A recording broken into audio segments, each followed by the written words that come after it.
Take a look around you. You're sharing the world with a group of killers whose lethal nature is matched only by their beauty. They're high-tech assassins, deadly to man and beast alike, and they're amongst the most terrifying creatures on Earth. Prepare to enter the death zone of secret nature, where your only chance of survival is to learn the snake's secrets.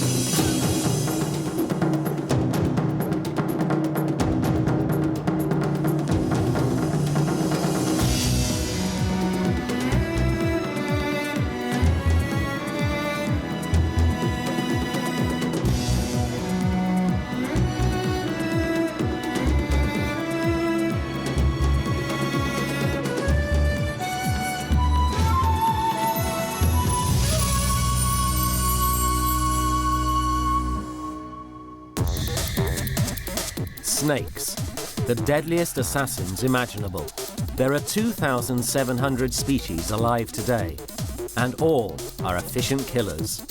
Their victims smothered to death, or injected with venom so potent it can kill a man in minutes. They bite 1 million people each year, and 100,000 die. They're terrifying, and they're here to stay. Snakes can be found all over the world. They've adapted to every habitat but the poles, where it's simply too cold. Evolution is driven in part by an animal's surroundings. So snakes the world over match their size, shape and colour to suit the conditions they live in. It's a process known as convergent evolution. Look at this boomslang and green mamba. Both have evolved in rainforest canopies to have long, slender green bodies, large eyes, and fast-acting venom. Killing prey quickly is essential in the treetops, where it can easily escape.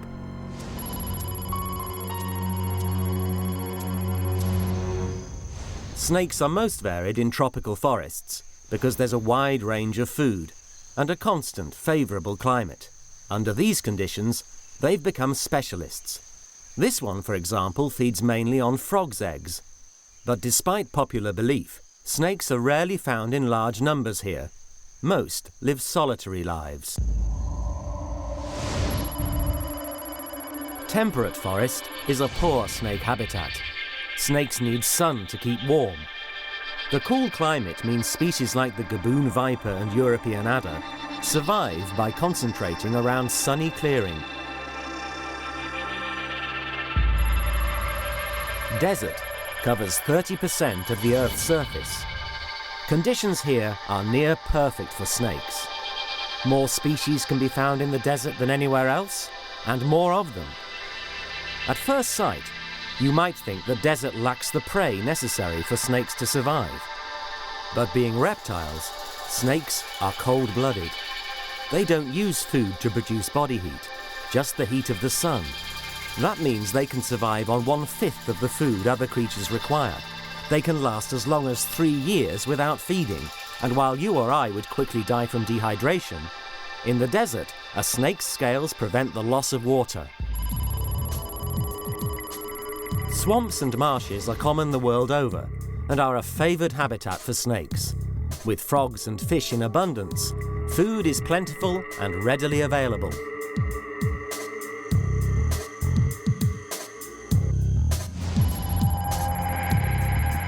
Grasslands cover 1/4 of the Earth's surface. Here, prey suitable for snakes are few and far between, and predators like this secretary bird are common.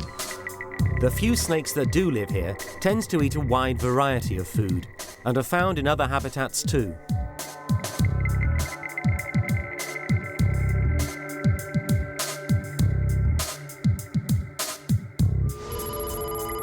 With oceans covering 70% of the Earth's surface, it's little surprise that snakes have even invaded the seas. But being cold-blooded, aquatic snakes are confined to tropical seas where the water's warm and fish shoal around coral reefs.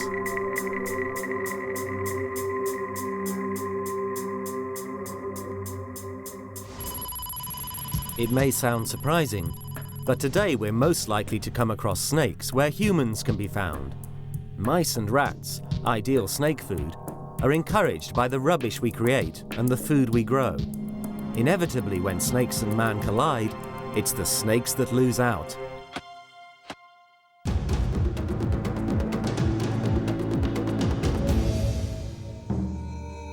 Snakes evolved from lizard-like ancestors 130 million years ago. They're latecomers in the reptile world, and because of that, they're superbly adapted to life on Earth.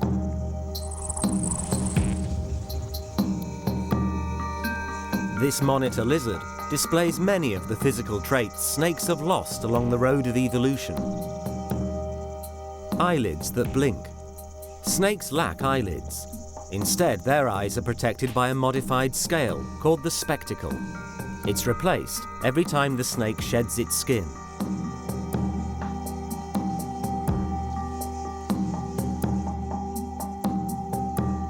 Another difference between snakes and lizards. Snakes have no external ears.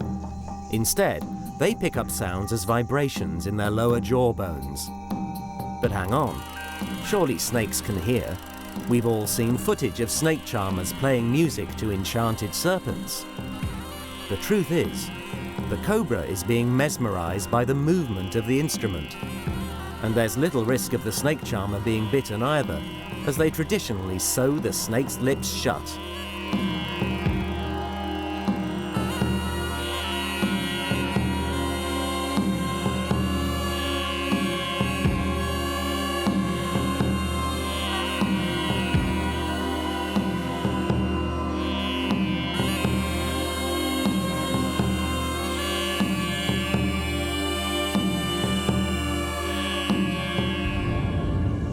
Of course, the other difference between lizards and snakes is that lizards have powerful legs.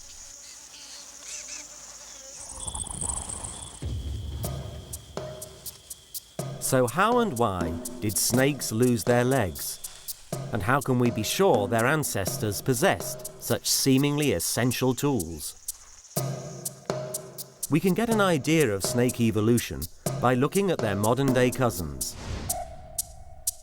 Some lizards seem caught midway to becoming snakes.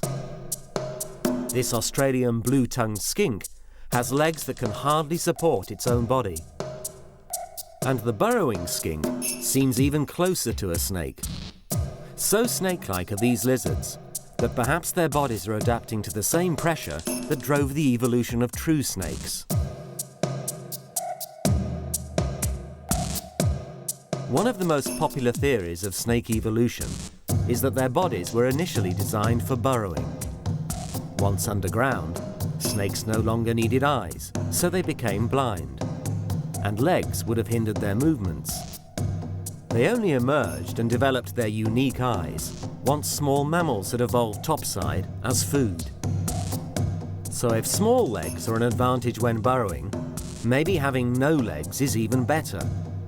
One creature that hints at this next stage in the snake's evolution is the European slowworm. It's a lizard in every way except one. It has no visible legs. Even so, beneath its skin, its skeleton retains remnants of the limbs its ancestors shed. But this must be the ultimate in snake-like lizards. It's a worm lizard, or amphisbaenium, and it's found all over southern Europe. The ancient Greeks believed them to be deadly poisonous, but in fact, they're harmless, burrowing, legless lizards.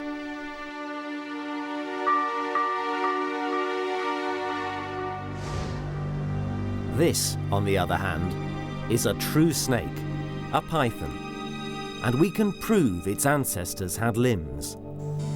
The clue lies towards the end of its tail. Pythons have what's known as a vestigial or remnant claw on either side of their body. You can see the claw here on the skeleton, attached to the snake's pelvis.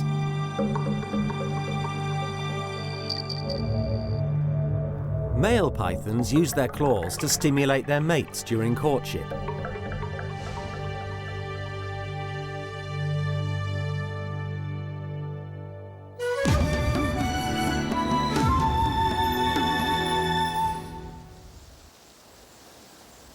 You might think that lacking limbs would be a disadvantage when it comes to moving.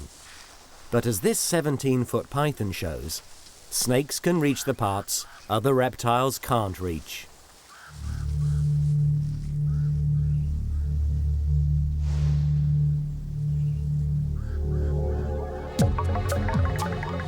The design of their skeleton is crucial.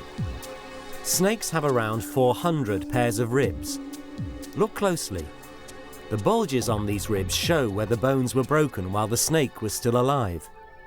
With so many ribs, snakes can afford to crack one or two.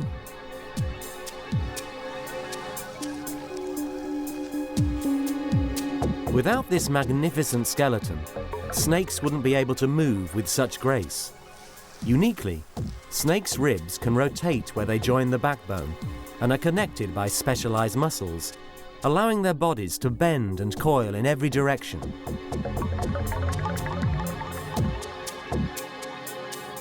Considering the range of habitats in which they're found, it's obvious that being legless isn't a disadvantage to snakes. In fact, it's the opposite. Snakes can even change the way they move according to their size and the surface on which they're found. And it's all thanks to the unique arrangement of their muscles and ribs.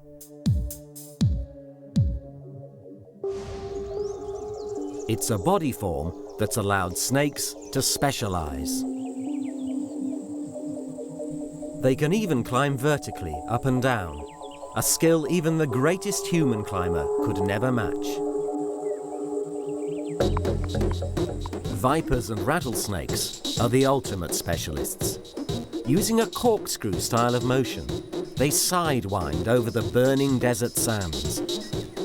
By keeping only 2 points of their body in contact with the ground at any one time, they avoid overheating. This is the horned rattlesnake of North America.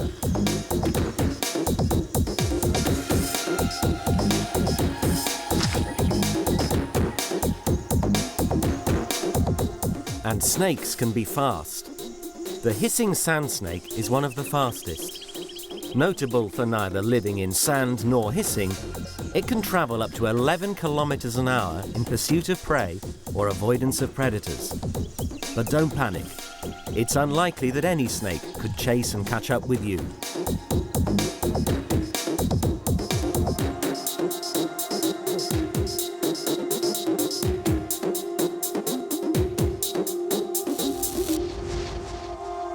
And snakes are expert swimmers, remaining submerged for up to an hour at a time. Known as anguilliform motion, snakes swim in exactly the same way as they slither over land, bending their body in an S shape that travels from head to tail, pushing the water behind it.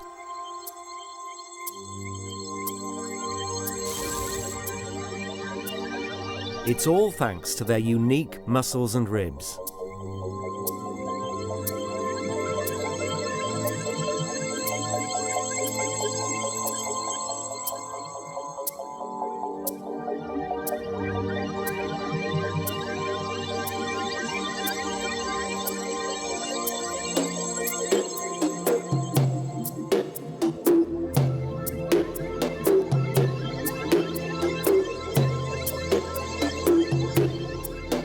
But there's another way for snakes to move that instead relies on the gripping action of their scales. As the scales of this puff adder grip the forest floor, muscles contract to pull its body forward. The snake moves with a concertina-like motion. It's only possible because the belly scales overlap in all directions except behind them. The scales stick into the ground like the ridges on a tank's tracks.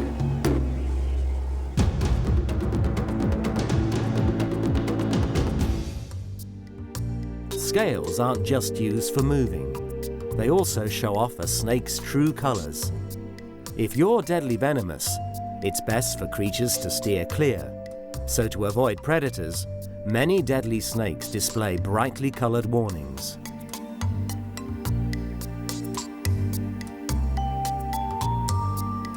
The American coral snake advertises its status as a killer with bands of yellow, red, and black. Using bright colors to advertise that you're deadly is a trick other species have evolved to exploit.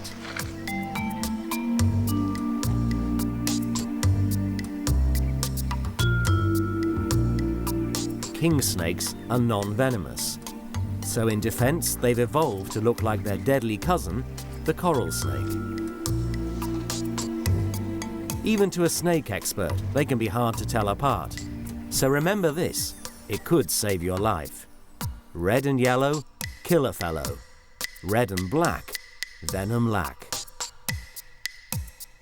But which of these is the deadly snake? Red next to black. This is a harmless scarlet king snake. Red next to yellow, this American coral snake is worth staying clear of. Most king snakes, this is the Mexican king snake, specialize in killing and eating other snakes, but they gain protection from their markings. This Californian king snake lacks the red bands altogether, but its striped pattern may still afford some protection.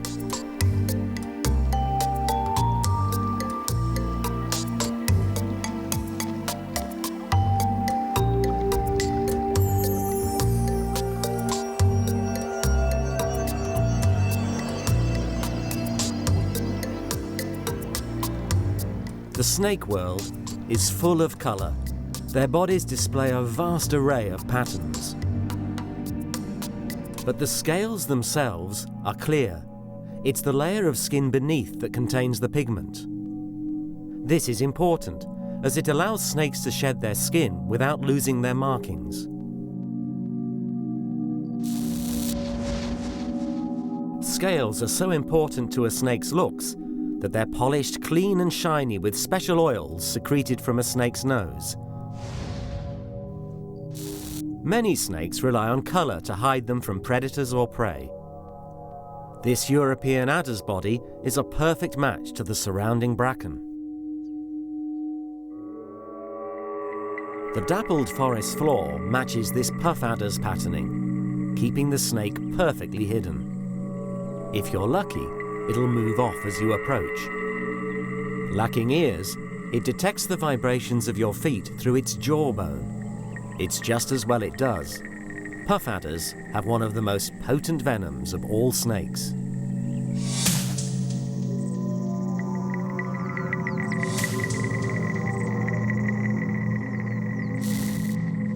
Here's another disappearing act. A gaboon viper melts into the African forest floor. It not only hides it from enemies, but also from prey as it lies in wait. So watch your step. Its flat triangular head contains some of the largest venom sacs of any species.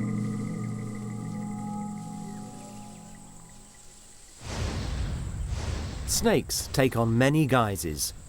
If you're a tree climber and hunt in the canopy, then it pays to look like a tree, and this green mamba is extremely good at that.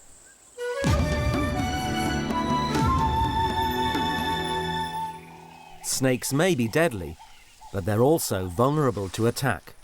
They've devised many devious methods of defense. We've already met those that use camouflage. Those that warn of their deadly nature with bright colors. And those that just pretend to be deadly. But there are other means of avoiding attack.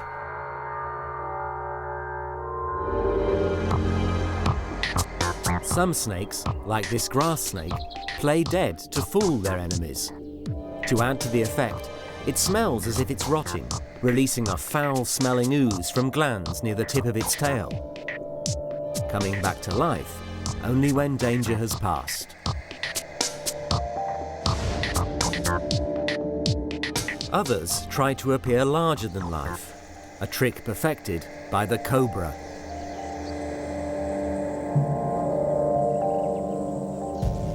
It can enlarge its neck by contracting muscles between specially elongated ribs. The expanded hood is a deterrent to any would-be predator.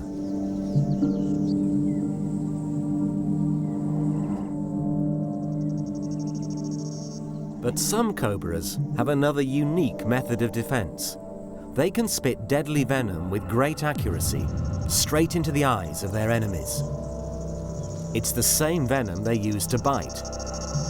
At high speed and in a fine spray, this venom can travel 12 feet. So how's it done? The spitting cobra's skull is greatly modified. Hollow fangs are fixed in place at the front of the mouth and are relatively small and round.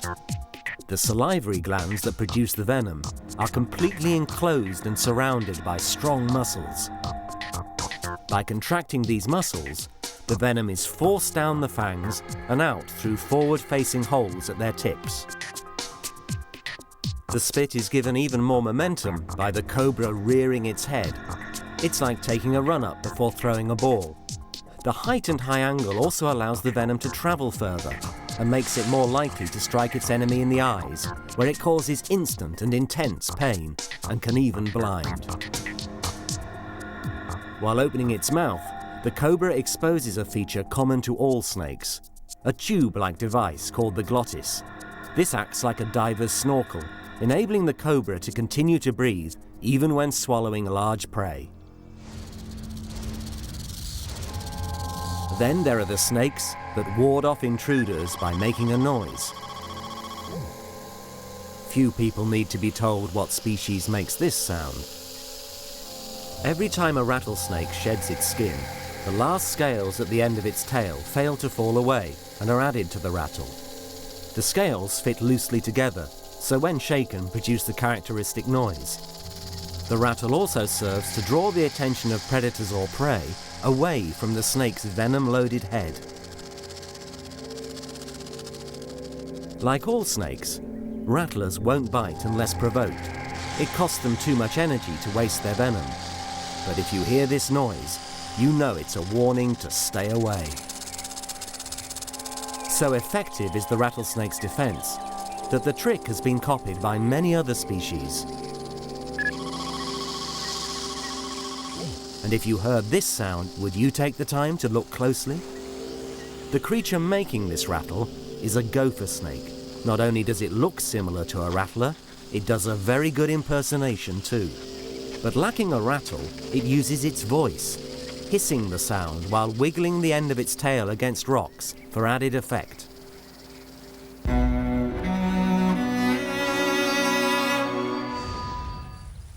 Besides being an effective defense, camouflage is essential in allowing snakes to get close enough to kill their prey.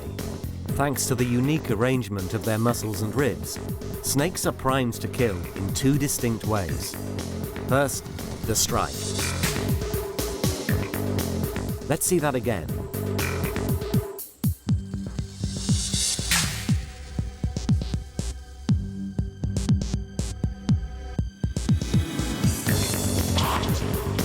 It's estimated that worldwide 100,000 people die each year from snake bites.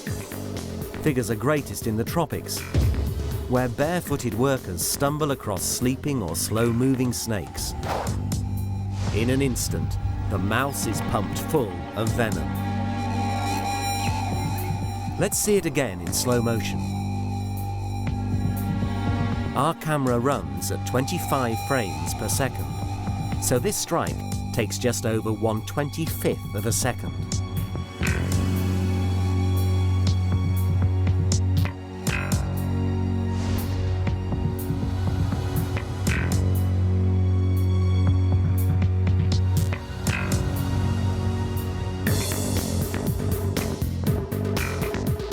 Of the 700 species of snake that use venom to kill their prey, 2/3 can be deadly to man.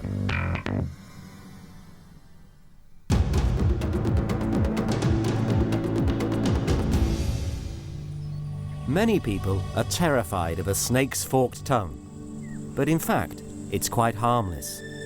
The tongue is used for smelling the surroundings, sampling the air, and relaying scent molecules to a specialized area in the roof of the mouth, called the Jacobson's organ. But it's the snake's venom-injecting fangs that do the damage. This is the skull of a rattlesnake. Like all vipers, its fangs are not only positioned in the front of the mouth, but they're hinged and can be folded along the jawline when not in use. And there's a row of smaller teeth behind the fangs that hold prey tight while the venom's injected. Snakes primarily use two types of venom. Rattlesnakes and vipers like this puff adder use a hemotoxin. This breaks down the tissues and blood vessels of the prey, killing it through internal bleeding. Other species like this green mamba inject neurotoxins. These paralyze the prey by affecting the nervous system, preventing the victims from breathing. Cobras also use neurotoxins, and as we've seen, unlike vipers, their fangs are fixed in the front of their mouth to spray their enemies.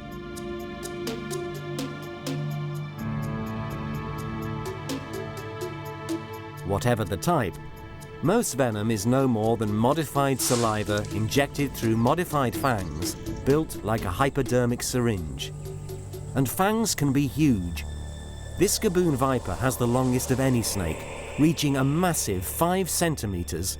They're long enough to stab through a man's arm. It's deadly, and victims rarely make it to the doctor.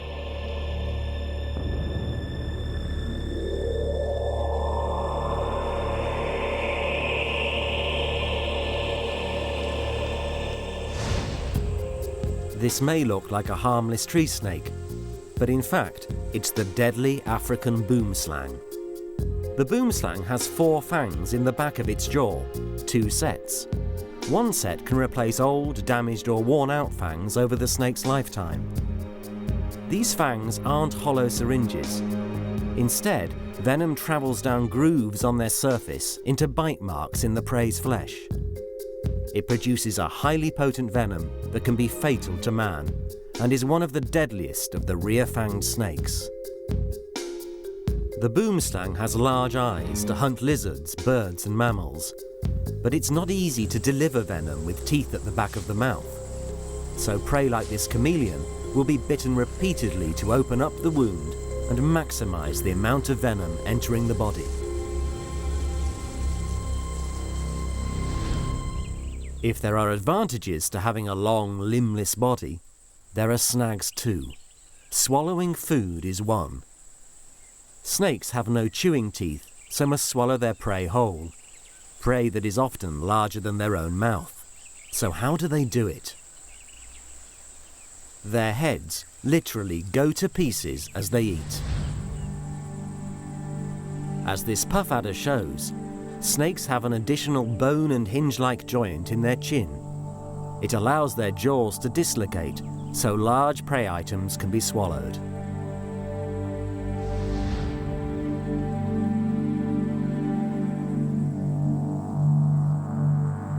This African vine snake shows how, having dislocated its jaws, prey like this chameleon is then drawn into the stomach by contractions of the body muscles.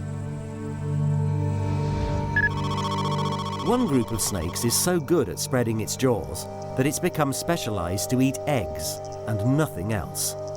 They're known as Dasypeltis, or the egg-eating snakes. They live in regions of tropical Africa where ground-nesting birds lay their eggs all year round, so there's never a shortage of food.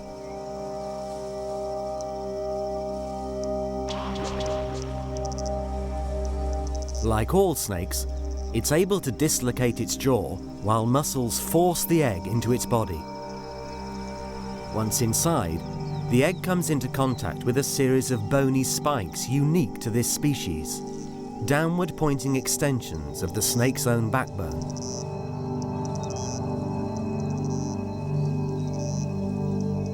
By wriggling its body, the spikes are used to crack the egg, and the contents slide into the snake's long gut.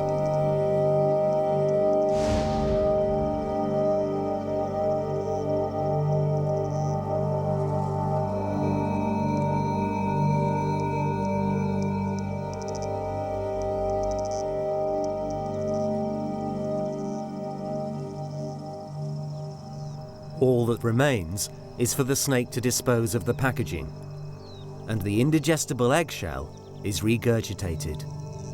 A valve at the back of the mouth ensures that the egg's contents are not regurgitated with the shell.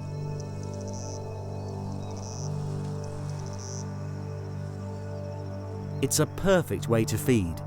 A high-protein diet, nothing lost or spilled, and the waste matter neatly disposed of. Eggs must be one of the best sources of food for any snake.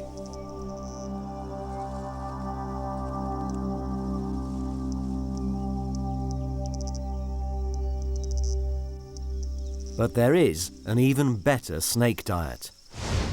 Some snakes, this African file snake is one, eat other snakes, like this smaller green bush snake, and nothing else.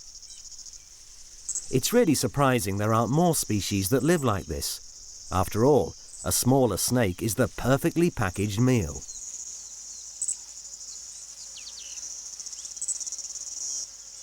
The file snake's stomach runs the whole length of its body, and the prey fits inside beautifully, with no awkward protrusions like legs to get in the way. A special enzyme in the blood of snake-eating snakes protects them from deadly venom ingested with their prey. It's a chemical that may one day protect people too.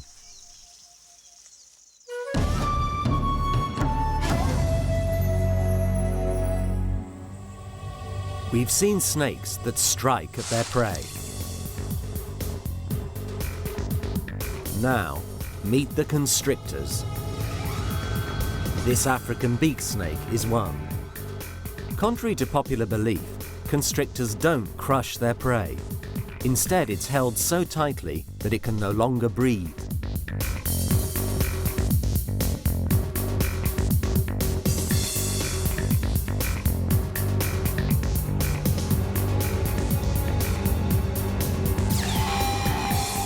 This mouse will suffocate to death.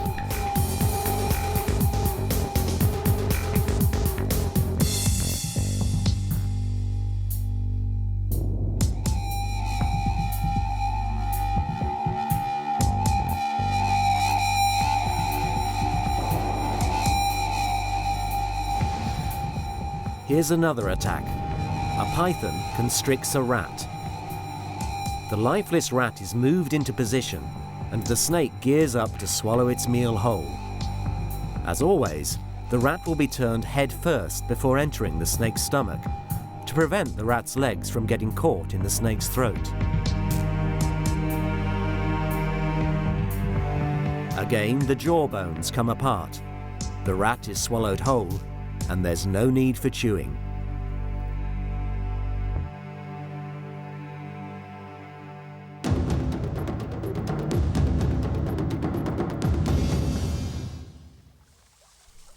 All snakes are good swimmers. It's a classic example of the versatility of a body design that can adapt to any environment. And some, like this grass snake, even hunt fish.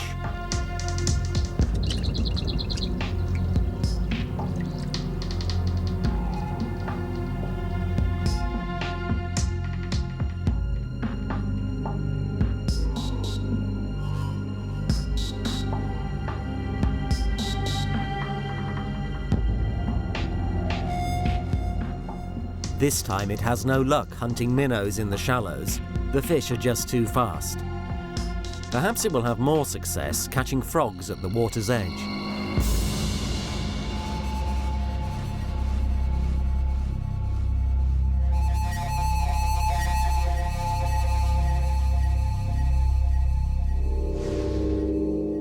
Due to the wide range of ecological niches available, there's a huge diversity of highly specialized snakes living in tropical jungles.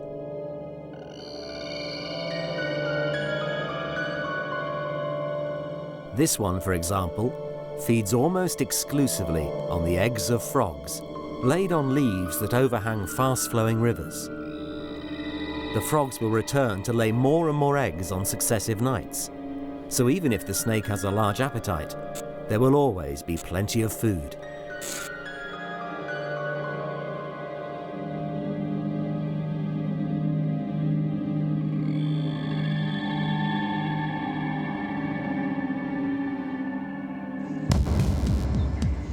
Snakes' stick-like bodies make them ideal predators on the ground and in the trees.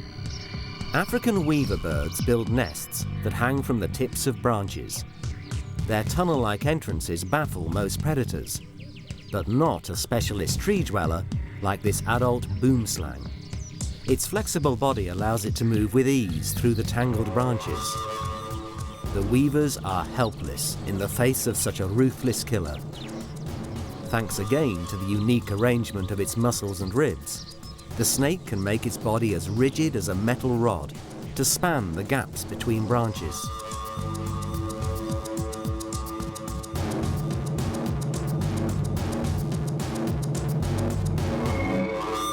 Snakes are all potent killing machines from which few creatures are safe. But in reality, snakes spend less time killing than any other predator. Being cold-blooded, snakes waste no energy in keeping warm. A little food can go a long way. One meal swallowed whole with next to no waste can last them several months.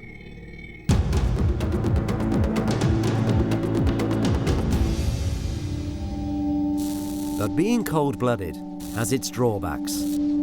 Unable to generate their own body heat, snakes must take on the temperature of their surroundings, but they can't afford to become too hot or too cold.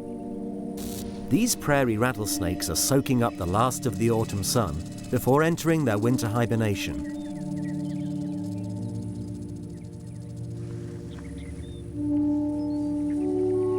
They overwinter in traditional dens like this cave that may have been used for hundreds of years and by countless generations. Many of these snakes will have migrated from miles away before winter sets in. It's a real-life snake pit and a scene few horror films could match. The snakes will remain in the den until the spring warmth tells them winter has passed. And the first thing they will do on emerging is shed their skin. All snakes, this is a European grass snake, regularly shed their skin as they grow. Known as sloughing, the first sign is clouding over of the spectacle that covers the eyes.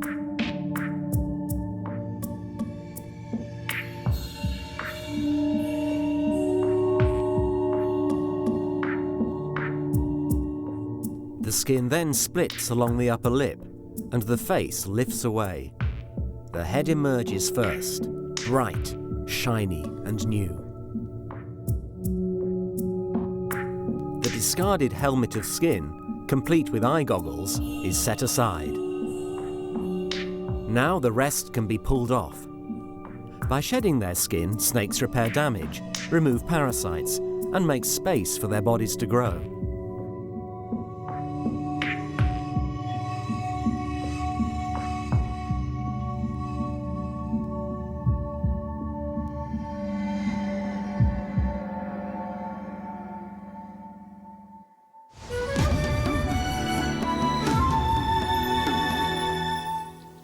Like all animals, snakes must compete for a mate.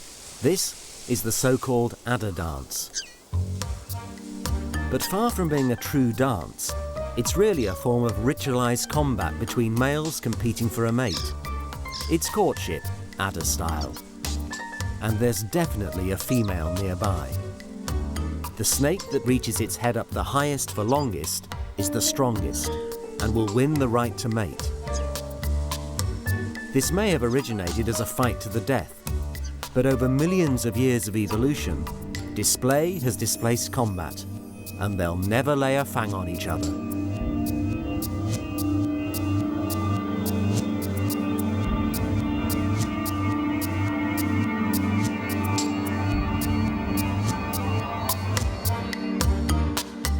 At the end of the contest, the strongest male will have established his dominance and will pass his genes on to the next generation.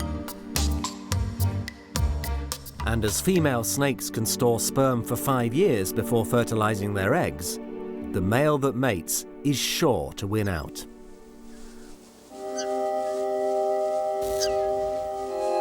He rubs his body against the female, a form of snake foreplay.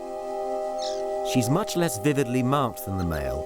For her, the need for camouflage far outweighs the need to impress. She's also bigger, and with good reason. She'll carry up to 10 little adders inside her body. Adders are unusual amongst snakes. There are very few that give birth to live young. Most snakes, like this grass snake, lay eggs, and their ancestors were doing so long before the birds. The grass snake has found a warm, deep compost heap in which to lay her eggs. Once she's laid them, she'll play no further role in their development. Very few snakes show any form of parental care of their offspring. Even so, to give her young the best possible start in life, she's incubated the eggs inside her. As a result, the embryo within the egg is a long way towards being developed before it's laid.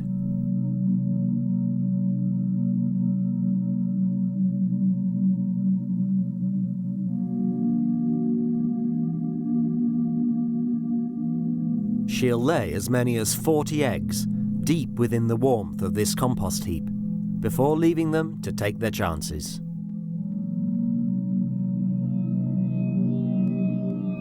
It's now 5 days since the eggs were laid.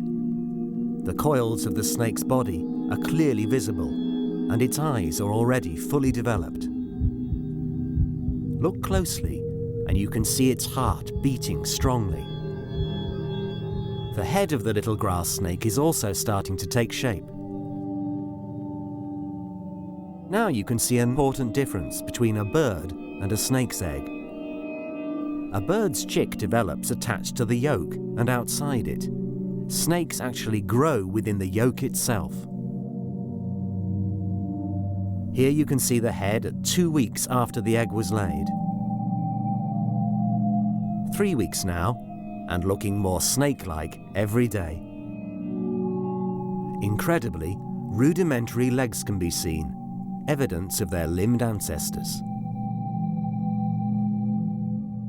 By 5 weeks, the body has begun to acquire scales.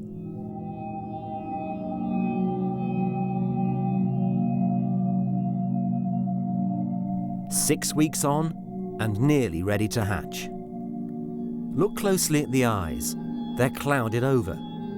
The baby snake has grown inside the egg, and one of the first things it will do on emerging is slough its skin.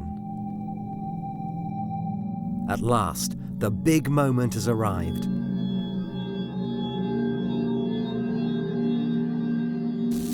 The flicking tongue gives the infant its first smell of the outside world.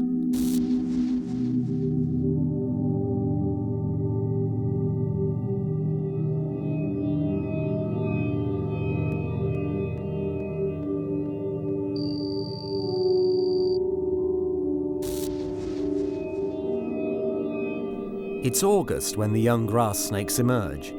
Winter and hibernation are only 2 months away.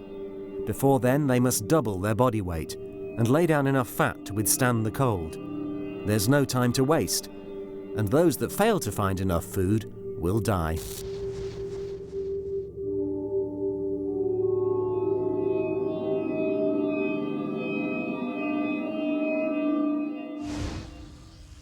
Unlike grass snakes, prairie rattlesnakes give birth to live young.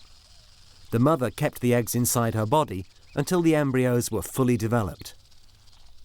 So her eggs were never left exposed to the elements or scavengers. Instead, they actually hatched within her body, and she gave birth to perfect miniature snakelets. It's a great head start in life. But the young will now fend for themselves. It's just as well that baby rattlers, like all venomous snakes, are born with a portion of deadly venom and a mouth armed with fangs.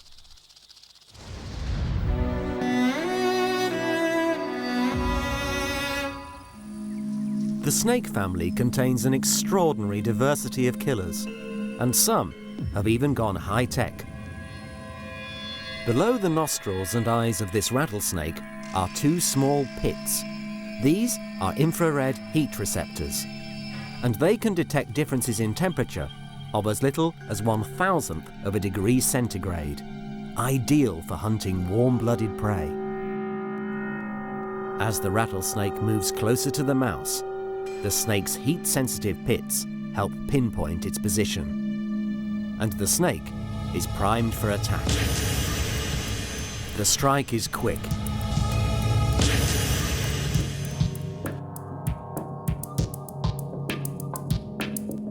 The mouse bounds off, but the venom has sealed its fate. Its blood thickens, its heart strains, and its lungs cease to breathe. The snake will bide its time and use its forked tongue to follow the scent of the dying mouse. Its scratching claws and biting teeth no longer a threat.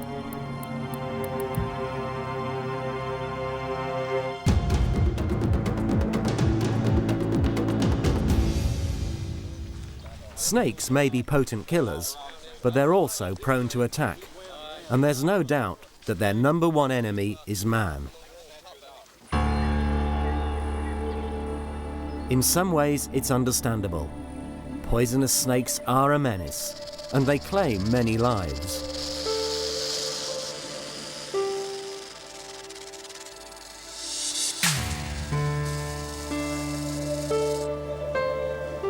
What you're watching is a rattlesnake roundup in the southern states of America.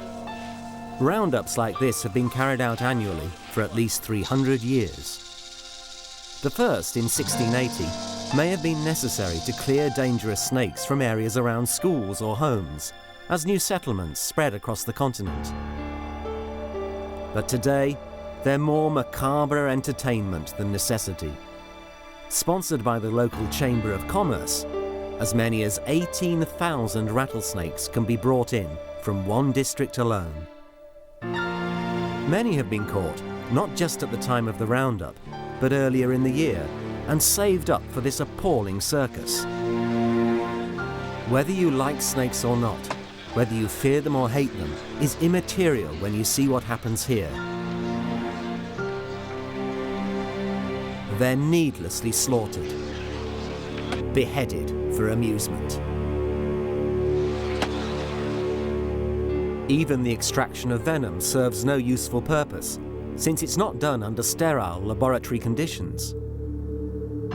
The snakes provide skins for grotesque, pointless souvenirs.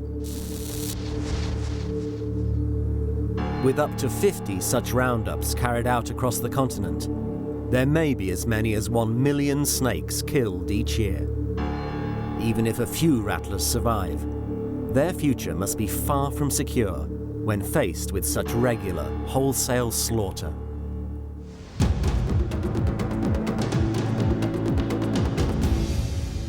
Snakes are everywhere. Like it or not, they dominate our world, and they're here to stay. Since the dawn of civilization, humans have had a special relationship with snakes. It's one part fascination, one part fear. Over the last 130 million years, they've transformed from lizard-like creatures to the deadliest assassins imaginable. Deadly and beautiful, versatile and fascinating, they're beauties and beasts. And they're all primed for attack. Vipers inject venom in just 1/25th of a second. Pythons suffocate prey with their 30-foot bodies. Rattlesnakes use heat-seeking technology that we're only just beginning to match. And cobras blind their enemies by spitting their venom. But snakes have a gentle side too. We've seen a grass snake carefully hide its eggs. And a prairie rattlesnake give birth to miniature venom-tipped snakelets with an instinct to kill. Snakes terrify us, and for good reason. Every year over 1 million people are bitten, and 100,000 die. Yet for much of their lives, snakes are secretive, reclusive, and shrouded in mystery and fear. If you want to survive, know their secrets.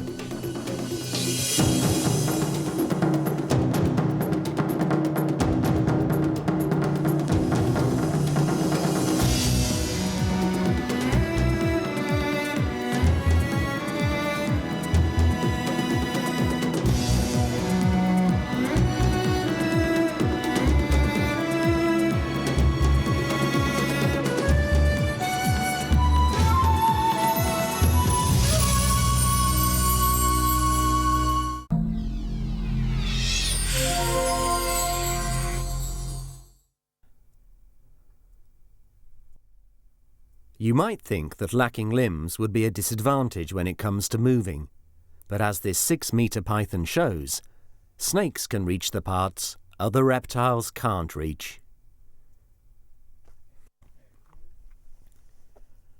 And snakes can be fast. The hissing sand snake is one of the fastest. Notable for neither living in sand nor hissing, it can travel up to 7 miles an hour in pursuit of prey or avoidance of predators. But don't panic. It's unlikely that any snake could chase and catch up with you. But some cobras have another unique method of defense. They can spit deadly venom with great accuracy, straight into the eyes of their enemies. It's the same venom they use to bite. At high speed and in a fine spray, this venom can travel 4 meters.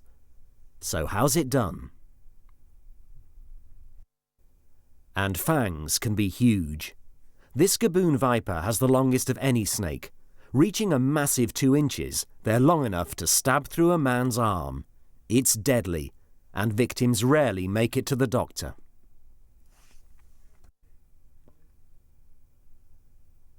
Pythons suffocate prey with their 9-metre bodies. I'll give an alternative read. Pythons suffocate prey with their 9-metre bodies.